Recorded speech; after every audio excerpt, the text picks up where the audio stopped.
বাংলাদেশ জাতীয়তাবাদী দল বিএনপির ভারপ্রাপ্ত চেয়ারম্যান আগামীর রাষ্ট্রনায়ক জনাব তারেক রহমানের ঘোষিত ৩১ দফা রাষ্ট্র কাঠামো মেরামতের ৩১ দফা লিফলেট আমরা ফুলগাজী সদর ইউনিয়ন ১ নং ওয়ার্ড মনতলা সহ বিভিন্ন ওয়ার্ডে আমাদের লিফলেট বিতরণ চলতেছে। আর আগামী ১ সেপ্টেম্বর বাংলাদেশ জাতীয়তাবাদী দল বিএনপির ৪৭তম প্রতিষ্ঠাবার্ষিকী উপলক্ষে ৩ সেপ্টেম্বর রোজ বুধবার ফুলগাজী বেগম খালেদা জিয়া মহিলা কলেজ মাঠে জনসভা অনুষ্ঠিত হবে। তারই ধারাবাহিকতা আমরা গণসংযোগ করেছি।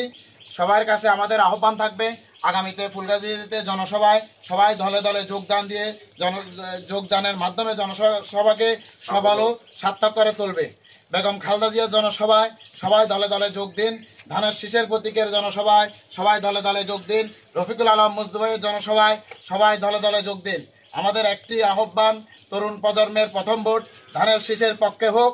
বিগত ১৭ বছর ব্রিটিশ সরকারের আমলে জনগণ ভোট দিতে পারে নাই। এই ১৭ বছরের আকাঙ্ক্ষার সকলেরই একটি প্রত্যাশা, আগামীর ভোট ধানের শীষের পক্ষে হোক। সবাইকে ধন্যবাদ।